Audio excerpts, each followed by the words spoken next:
por un lado, regional, si es que no es global, y por otro lado, que es un problema, digamos, de difícil solución. Para entender eso vamos a ver qué son los corales. Los corales son unos animales pequeñitos, muy diminutos, que producen unos esqueletos de carbonato de calcio muy duros, ¿ok? Algunos son muy bonitos, como estos, solitarios, pero son este tipo de corales y los ramificados, como veíamos en la transparencia anterior, los que construyen los arrecifes, ¿ok? Estos son acompañantes. Y una de las cosas que es interesante, aquí pueden ver, este coral está vivo, tiene tejido, este también está vivo, pero está blanqueado, y entonces pueden ver que la textura que se aprecia es la misma, ¿ok? A pesar de que tenga el tejido. Eso quiere decir que la película viva sobre el coral es solamente de unos cuantos milímetros, y construye estas cosas paso a pasito, capa por capa, y tarda muchos años en hacerlo. Los corales, una cosa muy particular que tienen es que son colonias, no son individuos como nosotros. Y entonces, si yo agarro un pedacito de este coral y lo amplío, yo voy a ver que tiene muchos individuos idénticos, y esos individuos, si lo hago más grande, son estos, son como medusitas, ¿ok? Y aquí ven que tienen sus tentáculos, son animales carnívoros que atrapan sus presas con esos tentáculos.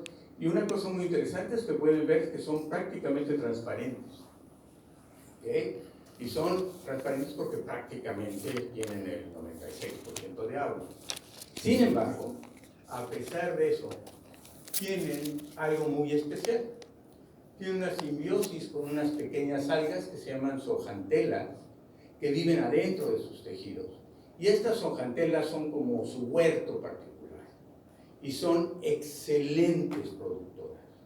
Y como son excelentes productoras, aprovechan los desechos del coral para darle al coral también alimento en forma de glicerol y otras sustancias, y eso es lo que determina que puedan construir estos grandes arrecifes, ¿ok?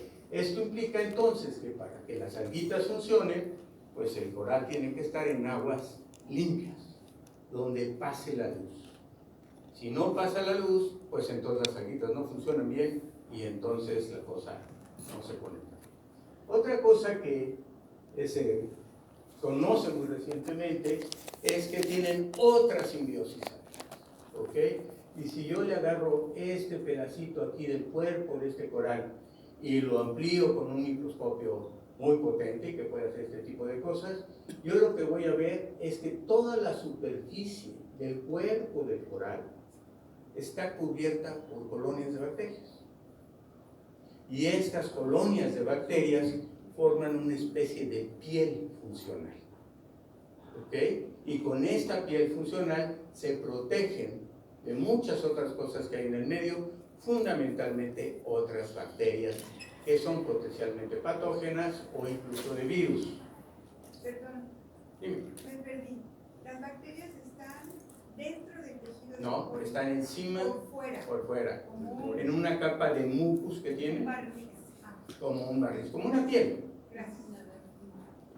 Entonces, lo que nosotros tenemos es que el coral es un animal muy sencillo, pero en realidad funcionalmente es extraordinariamente complejo, porque representa la simbiosis de 3 reinos, ¿ok? Y esto es lo que hace que estos bichitos hayan existido con muy pocos cambios desde hace 275 millones de años. Mucho más que los dinosaurios y seguramente mucho más que nosotros.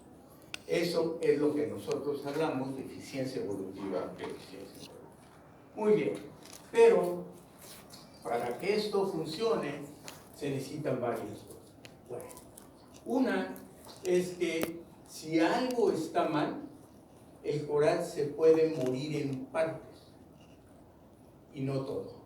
¿Ok? Aquí lo que estamos viendo, por ejemplo, es el efecto de una enfermedad que se llama de la banda negra, que sería esto aquí.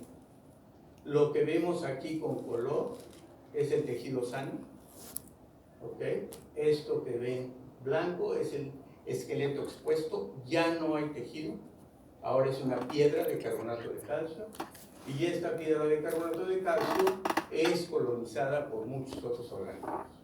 Porque en el ambiente arrecifal lo más importante es tener donde fijarse. Esto que nosotros llamamos mortalidad parcial es algo que no se da en nosotros, ¿no? Es como si perdiéramos la mitad del cuerpo y todavía la hacemos. Pues no, ellos pueden hacerlo y pueden seguir viviendo. El problema es si pueden o no parar estas cosas.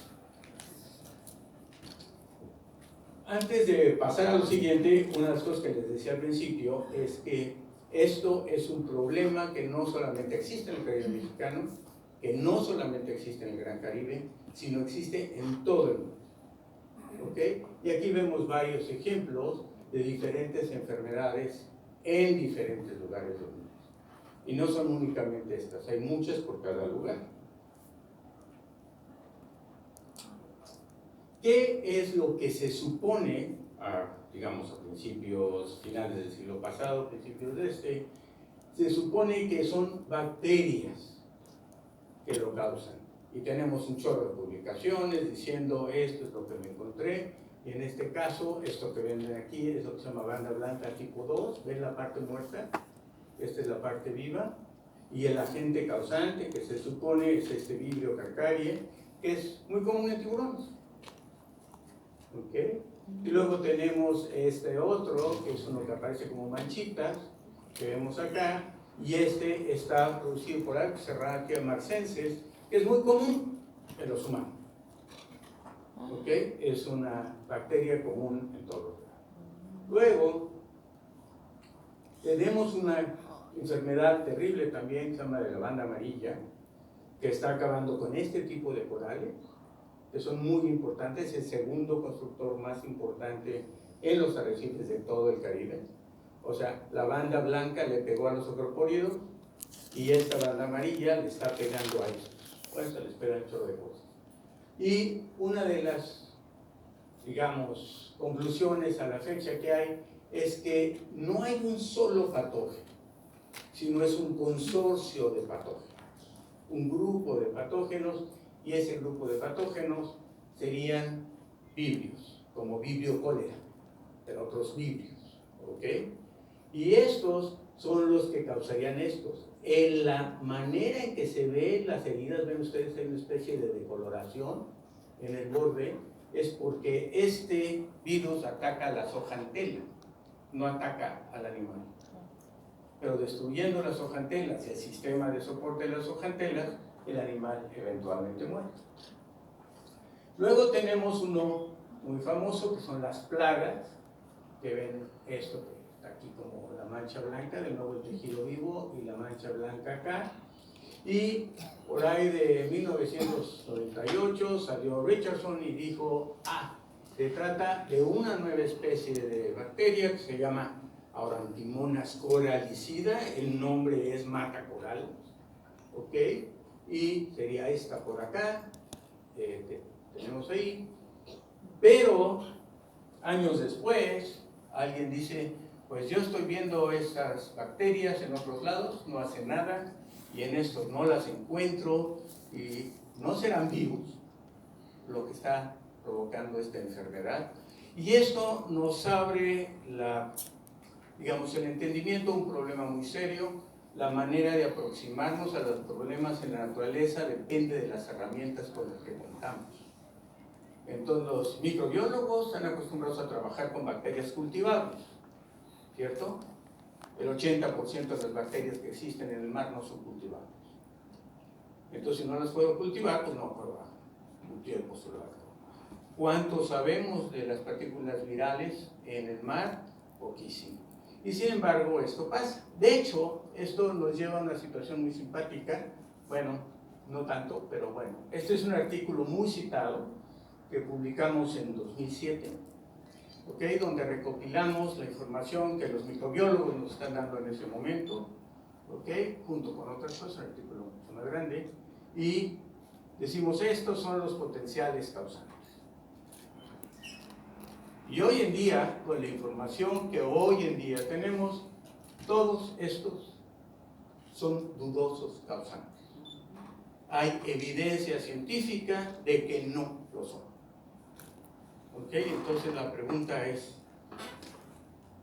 ¿eran patógenos primarios o son patógenos oportunistas? Un patógeno primario es un patógeno que causa la enfermedad, o sea que puede penetrar en el individuo que va a atacar y que lo puede enfermar.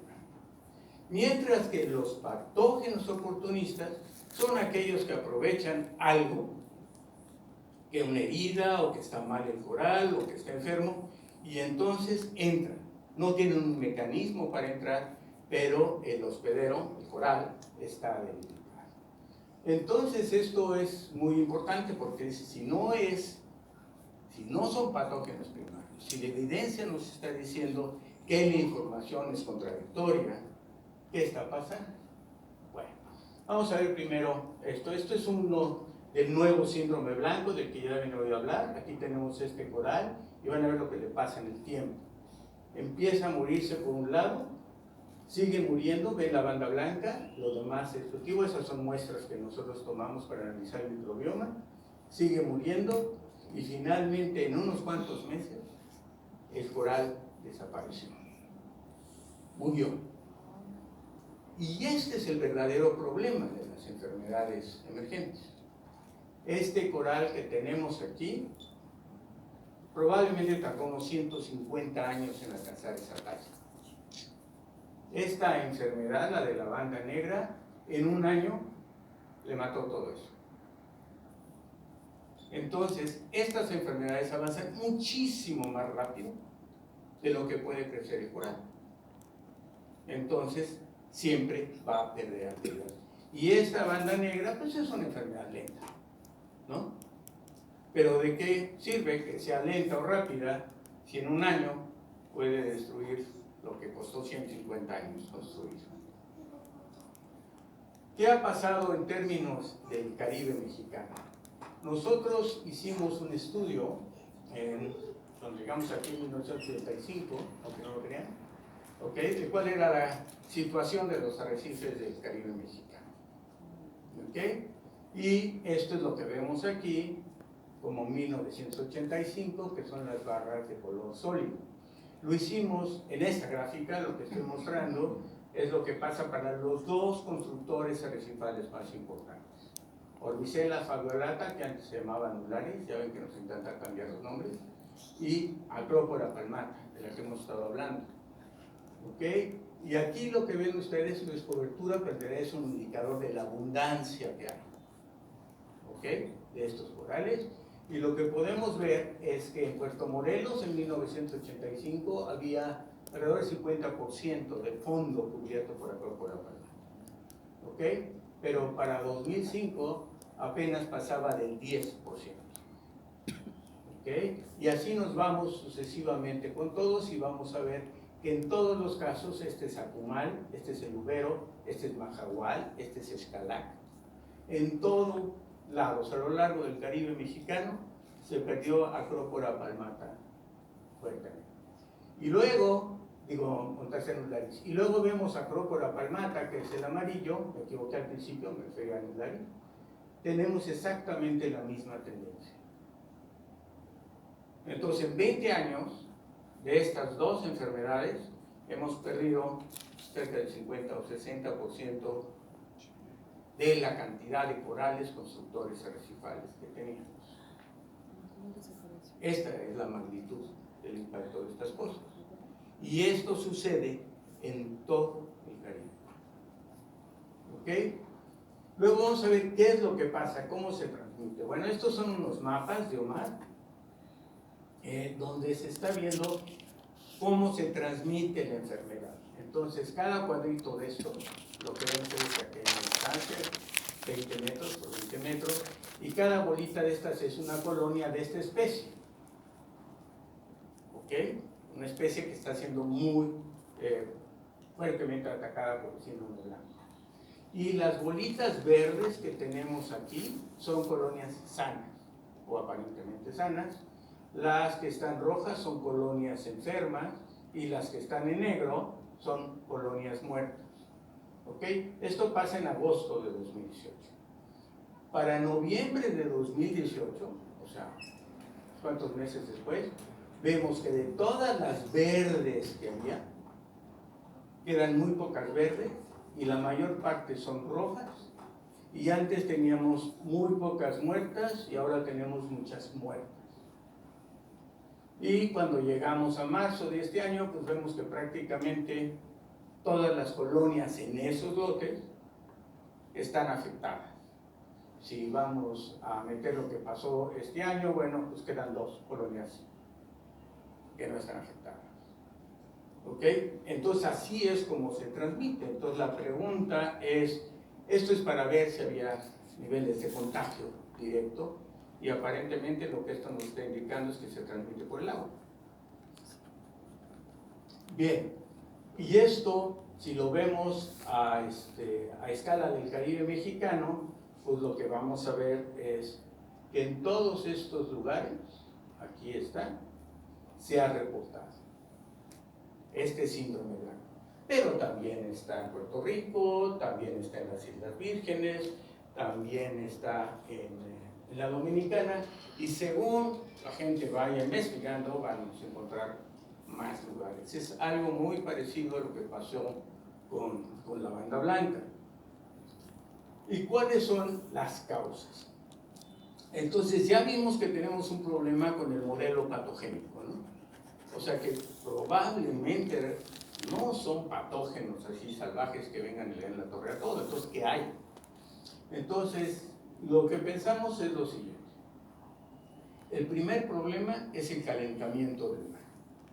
Entonces ya saben todos ustedes que el calentamiento del mar lo que hace es producir blanqueamiento.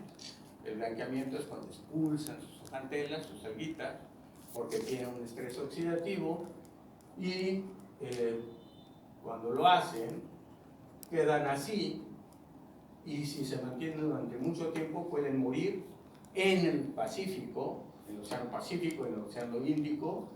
Los blanqueamientos suelen ser letales y muy grandes, de grandes extensiones.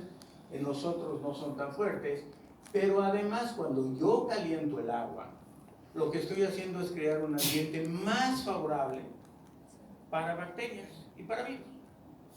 O sea, estoy haciendo un caldo de cultivo. ¿De acuerdo? El otro punto que tenemos que ver es de dónde viene este calentamiento del mar.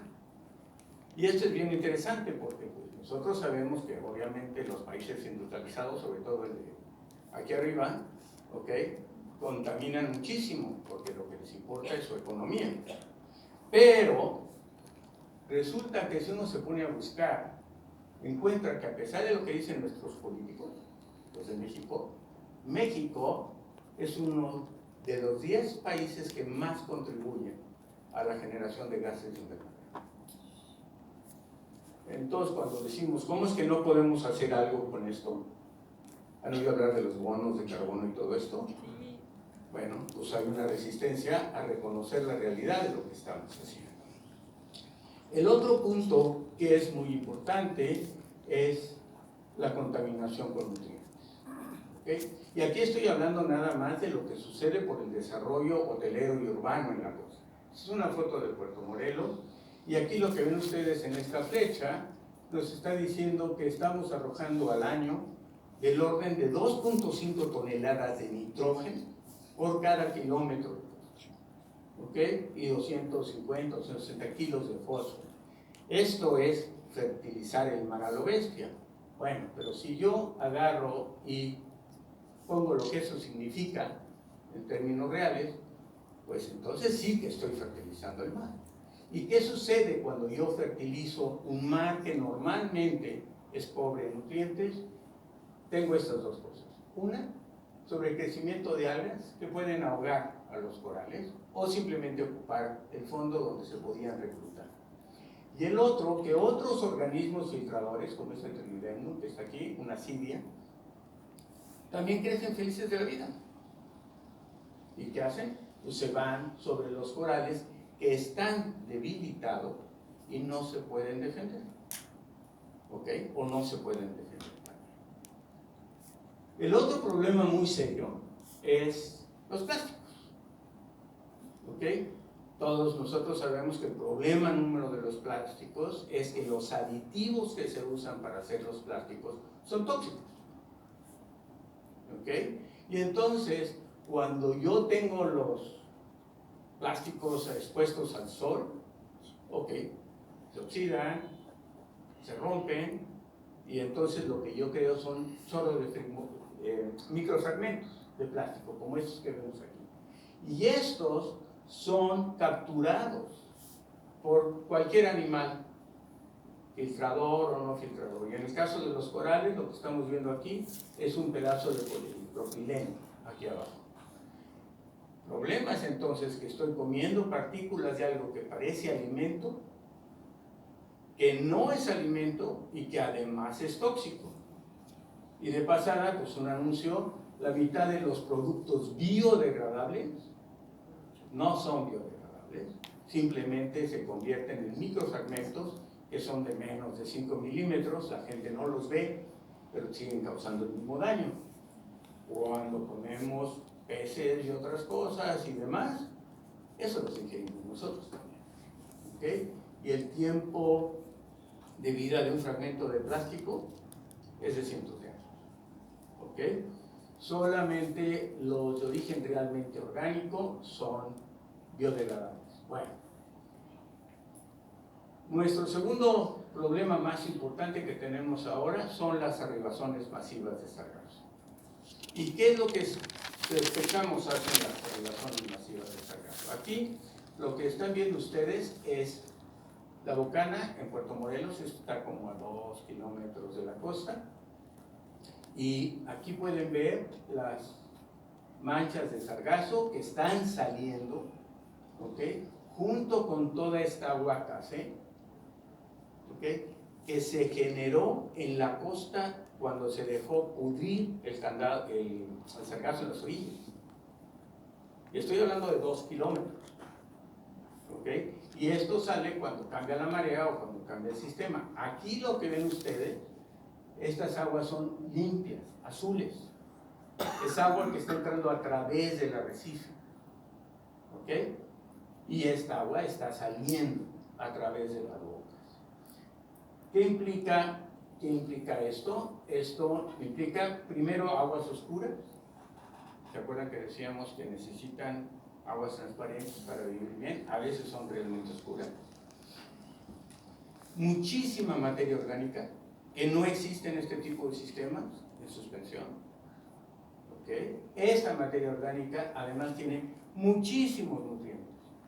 De hecho, se ha calculado que probablemente el aporte de nutrientes que está produciendo el sargazo en putrefacción en las orillas es de 8 a 14 veces mayor que el que está produciendo el desarrollo urbano y turístico.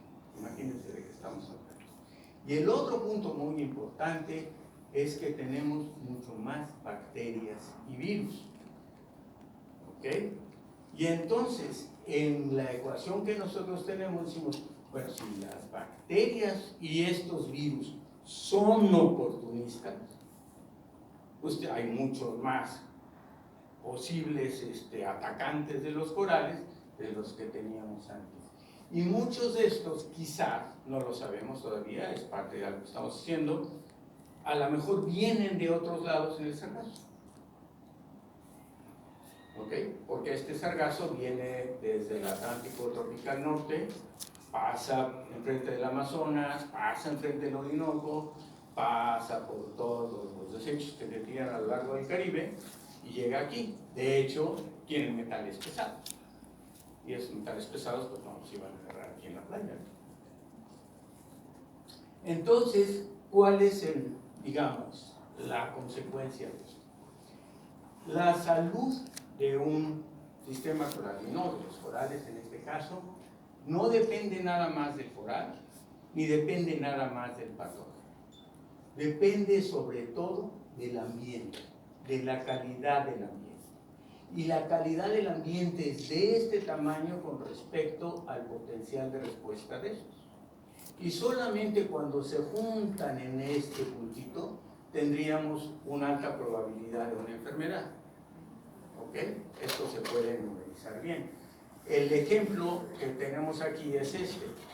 Aquí veo yo cuál sería la calidad del ambiente, y imagínense una balanza, donde lo que tenemos es el nivel de salud. En este triángulo sería el del coral, y aquí el del patógeno o el factor ambiental, como la temperatura. Conforme es menor la calidad del ambiente, ¿quién gana? Pues gana el patógeno y el factor. ¿Y a dónde se nos va el coral? El coral se va para abajo. ¿Ok? Es debilitado por todos estos factores. Si nosotros queremos que esto cambie, nosotros tendríamos que hacer que este subiera y que esto bajara, y entonces el diámetro, digamos, de la esfera de influencia del coral sería mucho menor. Pero en estas circunstancias es así. Entonces, ¿cuál es la conclusión a la que nosotros llegamos? La conclusión a la que nosotros llegamos es que las enfermedades no son la causa de lo que está pasando, es una consecuencia de lo que está pasando. Esto quiere decir que mientras el medio esté mal, voy a tener múltiples enfermedades emergentes por cualquier circunstancia. Y eso ha sido la historia de los últimos 20 o 30 años en todo el mundo. Entonces, ¿qué se puede hacer? Cuando hay enfermedades letales entre humanos o veterinaria, bueno, para que esto no se hace con humanos, pero o se vacunan, o se ponen en cuarentena, o se hacen sacrificios masivos, ¿cierto? Como pasó con las vacas locas, o cuando pasó con los pollos aquellos que tenían el virus aquel de catarro rectal. Ok, entonces, hasta yo sé que eso no se hace con humanos, pero bueno, esos son los medios. Pero en el mar, en un medio acuoso, ¿cómo diablos vamos a hacer cualquier cosa de estas? Pues simplemente no es posible, porque el medio de transmisión es el agua y el medio de dilución es el mar. Entonces el asunto se vuelve muy complejo.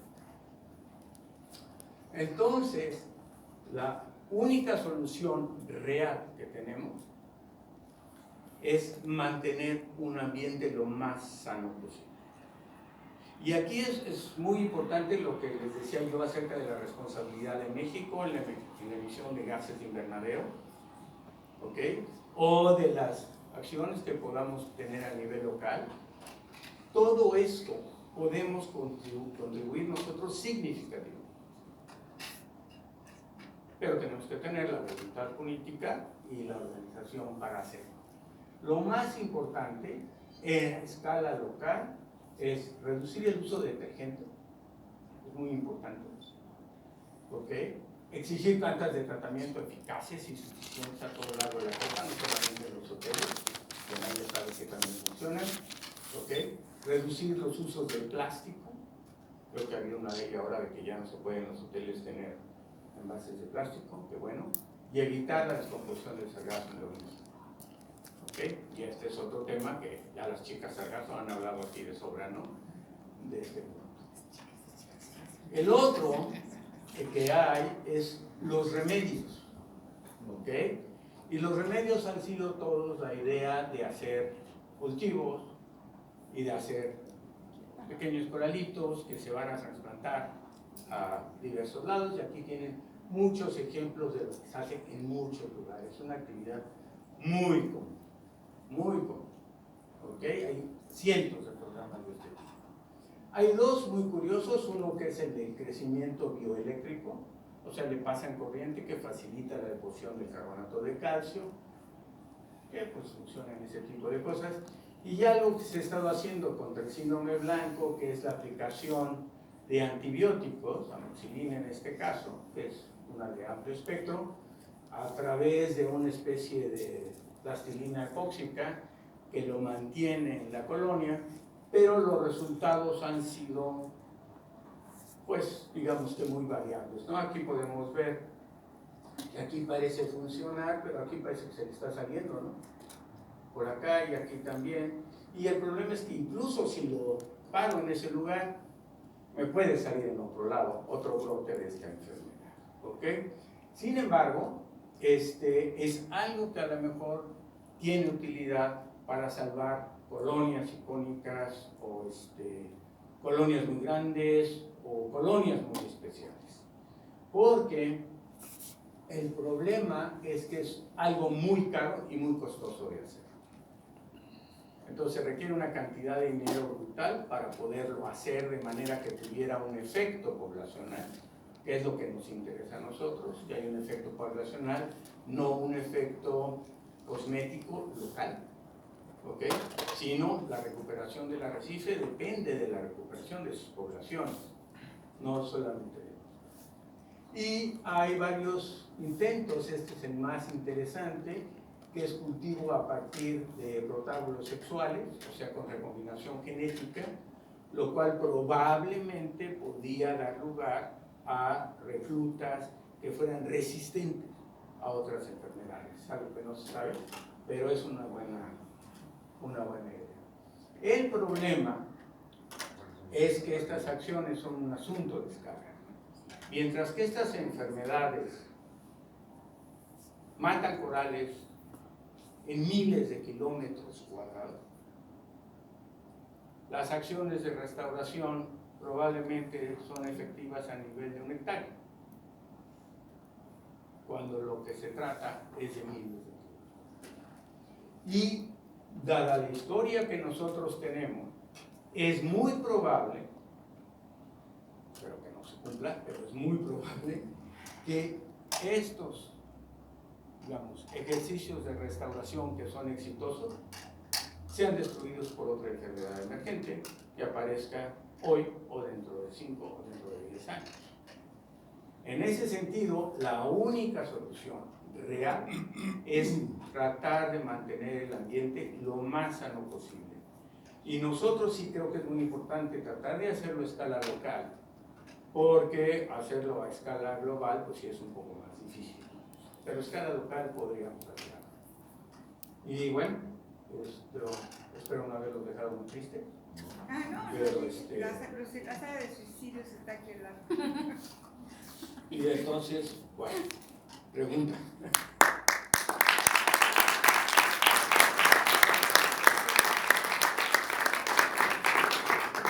Vamos a conducirla. Bien, a ver, creo que ya tenemos aquí la primera pregunta. ¿Tenemos otro micro? Gracias, buenas noches, doctor Eric. ¿Hay alguna idea o hipótesis de por qué los octocorales no están sufriendo estas enfermedades emergentes? Como en mero principio son igual, ¿no? Lo mismo, los pólipos, las colonias, no sé, confieso, no sé si tienen sojanteras o no los octocorales, pero lo que sí sé es que ellos no se enferman.